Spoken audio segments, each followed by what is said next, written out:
Welcome to Trouble with Tish. I'm Tish and I be Trouble. And if you're a returner, welcome back. Today we have another Mask Monday with the Beauty Ninjas and the next chapter of our book. So if you want to find out what happens next, stick around.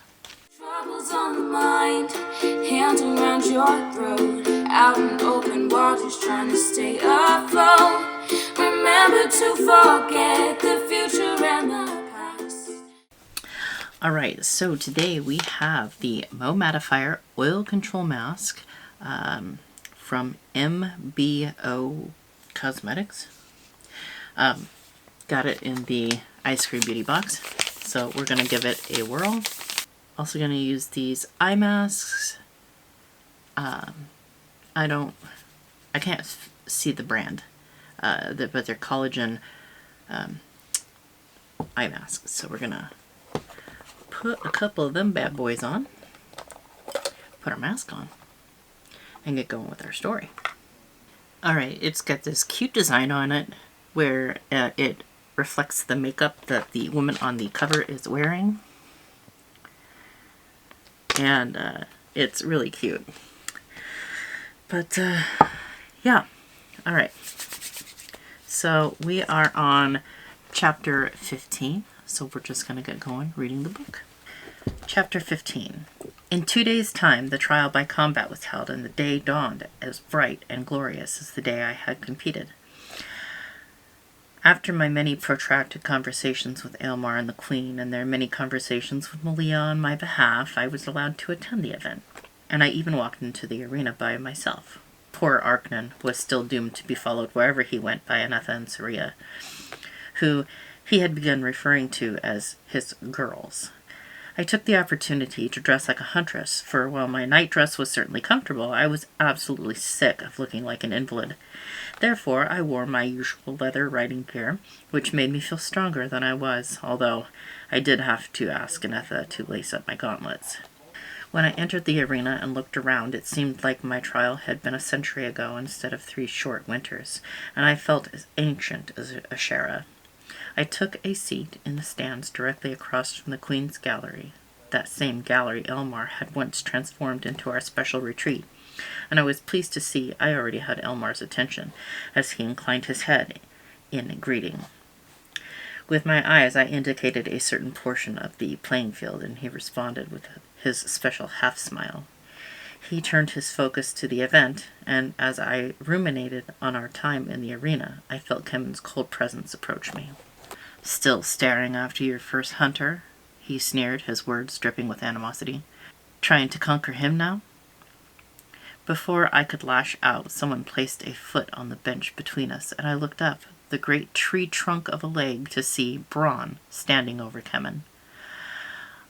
"Our little one sits with us," he rumbled, and without a word, I climbed up a few levels to take my place between him and Finley. Kevyn glared at us, but a harsh look from the second hunter caused him to face forward. "I know you do not like being rescued," Finley said quietly, "but it's all we can do to keep him out of Aylmar's sight." "I do not mean to cause such strife," I said, staring across the arena to Aylmar, and wondered if he knew what had transpired. "You did not cause this," Finley replied.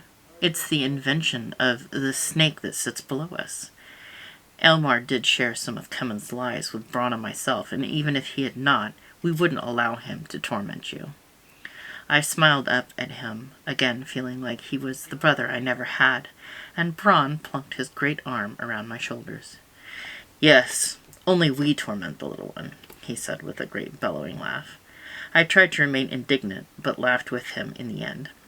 He pulled me toward him, his loud guffaws causing people to turn and see what was the matter, which made him laugh all the louder. I turned back to Finley, who wore a much more subdued expression. "I feel the need to tell you, sweetheart," he said, much quieter than before.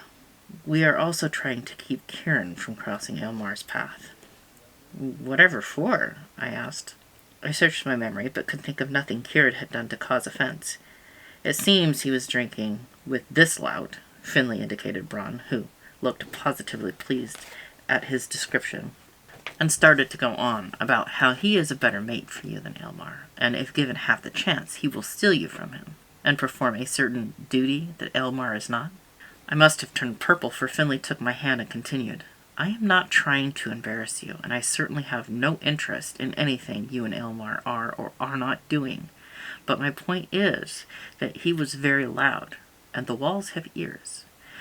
I looked from his concerned face to Braun, who nodded in agreement. I tried to quiet the boy down, but he would have none of my sage advice, he said, making me smile in spite of myself. Were there many others present? I asked. No, Braun answered, but then it only takes one. I looked down at my hands, afraid to know the answer to my next question. Does Aylmar know? He hasn't tried to beat him senseless, so I'm guessing he does not, Finley replied, which is why keeping the two out of each other's sight is for the best right now. It's all he can do to keep himself from garroting Kevyn. If he knew this about Kieran, I fear his reaction. Why are you protecting me this way? I asked. Is it to keep Aylmar calm, or would you also do this for Anetha or Saria? Braun patted my head, which he knew I absolutely despised, while Finley squeezed my hand. We take care of our own little one, Braun said, and by doing this, we are keeping you, Aylmar, and Kieran out of harm. He leaned in close and whispered, Kevyn, now, that is something else altogether. We do not suffer liars here. Only fools. I beamed at him until he ordered me to stop, for I was embarrassing him. The first gong sounded, and we turned our attention to the playing field as the Nuvi entered the arena and formed a loose circle around the perimeter. I asked if either of them had ever been the unknown, to which Braun replied that if the Nuvi could not detect it was him, they obviously did not have eyes, so he was understandably precluded. Finley claimed to have played the part on many occasions, but the only Nuvi who ever disarmed him was Kieran. I hesitantly asked how often Aylmar had been the unknown, and Finley laughed to himself. Only once, while I have been a hunter, he replied with a grin. When you took his helm and he whispered into your ear, I thought he would kiss you right there on the field. I was furious when I learned his identity, I said. Had he done that, I probably would have slapped him. They both laughed heartily at the thought of me attacking the first hunter before the whole arena, slapping him silly. We all knew you would win out over the other Nuvi, but besting the first hunter as you did is an unheard of feat. Aylmar was worried you would not be able to, and he did not want to be the reason for extending your stay in the Zola. He was in quite a state, Finley said. If he was so concerned that I may fail against him, why didn't he just have someone else face me? I wondered aloud. Because, Finley replied with a smirk, he didn't trust anyone else. Braun let out another great bellow of laughter, and I turned to him.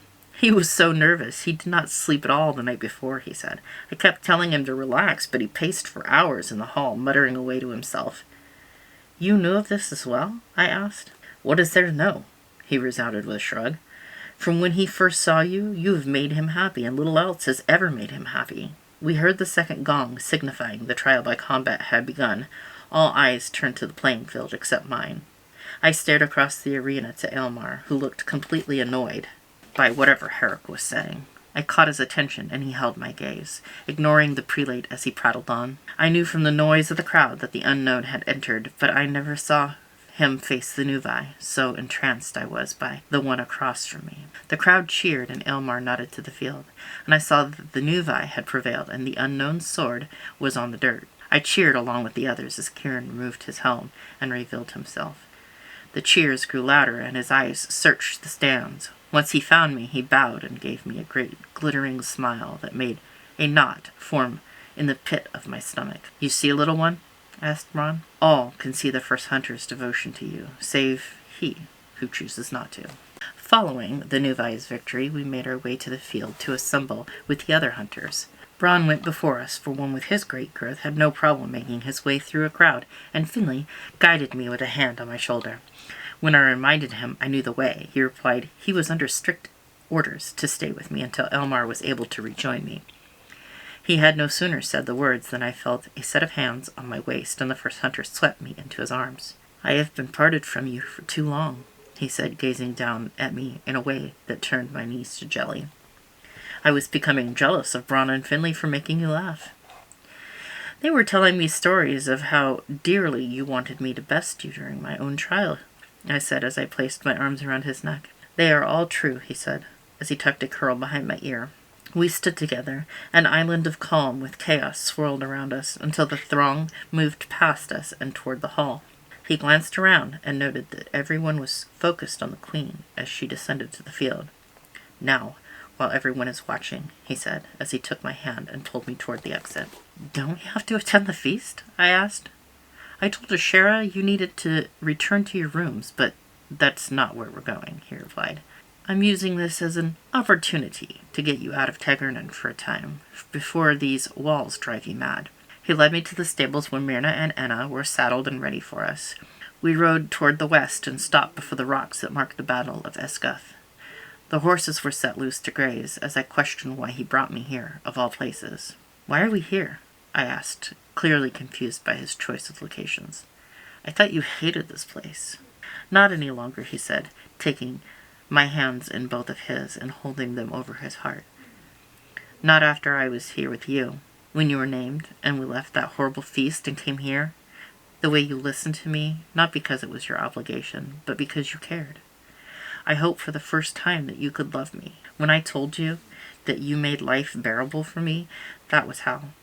I was so much happier from that day forward, just knowing I had the chance to win your heart." "You won my heart long before that day," I said truthfully as I smiled at him. I had never known what an impact that day had had on him, and I was so happy to have helped him release some of the pain he shouldered. I caressed his cheeks with my palm, my smile widening as he kissed my forehead and murmured again that he had so much time to make up to me. Aylmar took my hand and led me to the same spot we occupied 4 winters past. Setting his back against the sun-warmed rock, he pulled me into his arms out of habit. I moved to his lap. He laughed as he nuzzled my ears, softly saying that I was like a kitten crawling into his lap whenever I could. I decided, if he insisted upon calling me that, I would act like one and licked his neck. "You enjoy testing the limits of my restraint," he said softly. "What are your limits, First Hunter?" I asked coyly as I returned to his neck, this time using my teeth. He pushed me onto my back and acted as if he would ravish me, but instead he tickled me until tears rolled down my face and I could hardly breathe through my laughter. Aylmar released me from my torment and gently wiped my cheek with his thumb. "I hate seeing tears on your cheeks, even tears of joy," he said as he kissed away the last of them. He rolled onto his back and we lay in the tall grass, enjoying the warm sunlight and watching the clouds scurry across the sky. I thought it looked as if it would rain in the east, and he immediately disagreed with me, and we playfully argued while the clouds dissipated. I dozed off after a time, and when I opened my eyes, Aylmar again held me in his lap. "How long was I asleep?" I asked as I rubbed the sleep from my eyes. "Not long. You seemed very tired."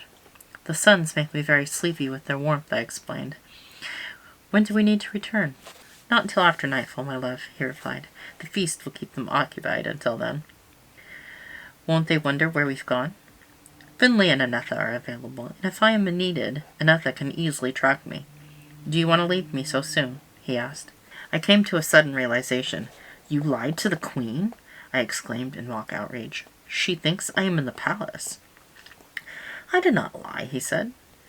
"I told her I would return you to your rooms, and I will. She did not ask me when I would return you."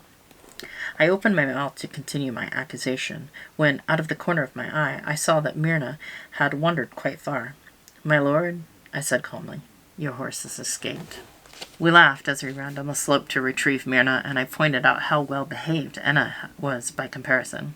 He reminded me that he specifically selected Enna, so I would have the best horse in Partholon. I smiled at him in gratitude, and told him that the day I met Enna was the best day I spent at the border. Aylmar was surprised Bryn delivered her to me, so adept she was at refusing his orders. He put his arm around me as we walked Myrna back to Enna, and I leaned against him, and felt as if my life had become perfect. We returned to Tegernon as the elder sun set, and we could tell from the foul mood of the guards the feast continued on without them.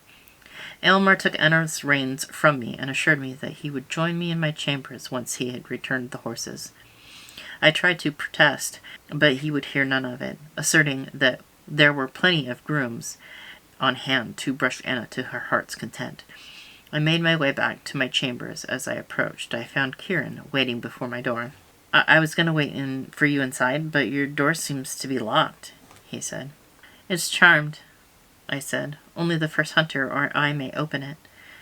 He asked me how the charm worked, to which I shrugged and stated I did not know, as Aylmar had charmed it, not I.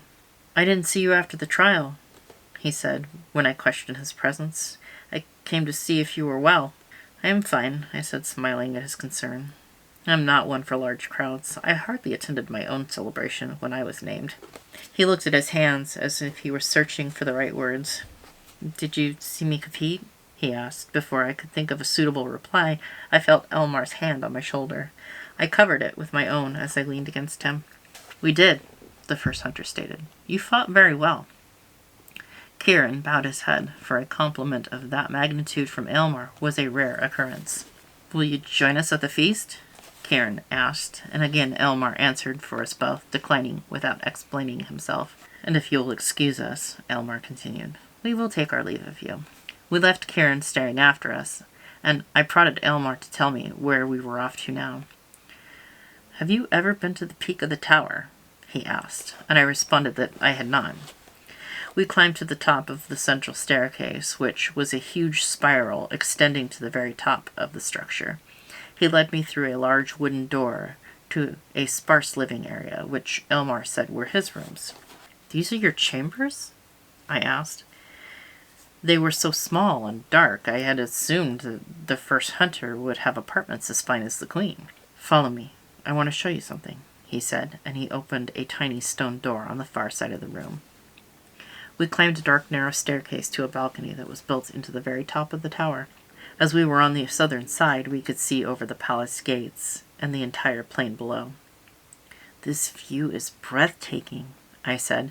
"Do you earn it as part of your ranks so you can keep watch?" He laughed at my question. "These rooms used to belong to one of the cooks. I requested them after you left, and Ashara gave me quite a struggle in obtaining them. She said they were not suitable for me." I told him that Ashara was right. After all his years of service, he certainly deserved more than these tiny dank cells, and I asked why he would want them in the first place. He lit a candle, and the soft glow illuminated a solitary chair pointed to the east. Aylmar sat in the chair and pulled me into his lap, as he indicated the distant horizon. "I sat here every night, staring to the east," he murmured into my ear. "I had a misguided hope that you would ride back in the middle of the night, and I would see you and meet you on the road." "Hope is never misguided," I said as I wrapped my arms around his neck. I remembered all the nights at the border I stood watch and stared toward the west, hoping that Aylmar would come for me, and how the rest of my contingent thought I had no sense of direction because the demons would be coming from behind me. We sat together, long after the candle burned itself out. My eyes had grown heavy, and I mumbled something about being too tired to navigate my way down the small staircase. I remember Aylmar lifting me as if I was a feather, and my next memory is of me waking before first dawn. He had placed me on his bed, and I was asleep next to him, with one arm curled around my waist. The realization of where I was made my stomach twist in knots.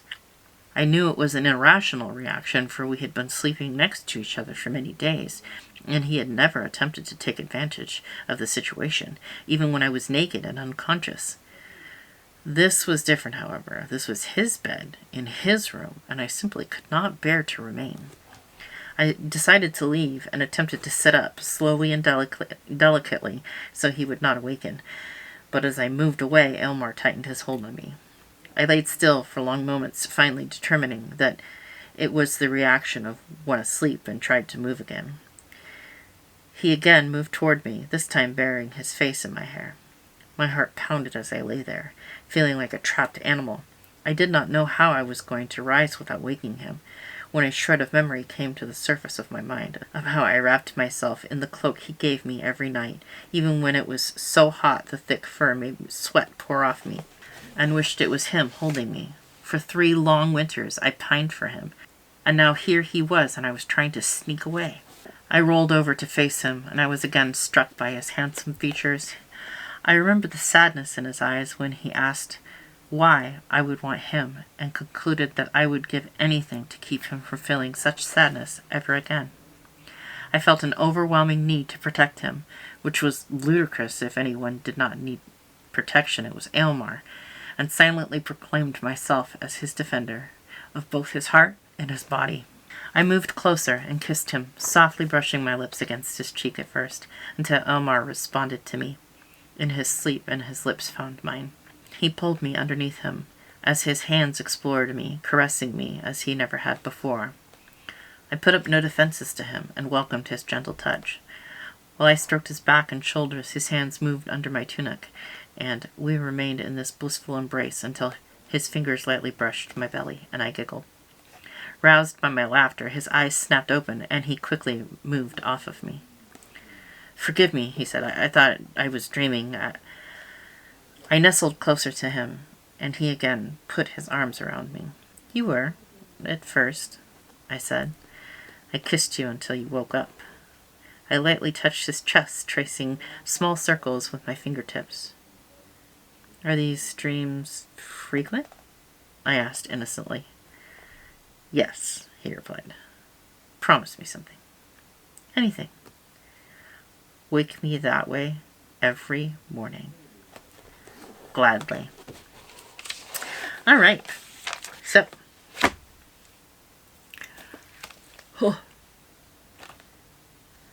This mask is very wet. And the eye masks have left marks on my face. But the mask feels good. I am currently having problems with my camera. I think I'm going to have to send it in to have it looked at. I don't know what's wrong with it, and I can't seem to fix it. So, not that I'm like know anything about fixing cameras. All right, the mask got some of the juices down on my shirt. All right, anyways, so next time will be chapter 16 of 36. So we're over a third of the way through the book. All right, I hope you're enjoying the story. I certainly am enjoying sitting in a mask long enough to read a chapter of a book. This is a collaboration with the Beauty Ninjas. There is a link in the description box so that you can go check out what they have going on for their Mask Mondays. There's also a link that you can follow to catch up on all of the chapters thus far. Yeah, go ahead and like, comment, subscribe. All that fun stuff is below as well. I hope every single one of you has an absolutely amazing day, and I will see you all next time. Bye. Troubles on the mind, hands around your throat, out in open waters trying to stay afloat. Remember to forget the future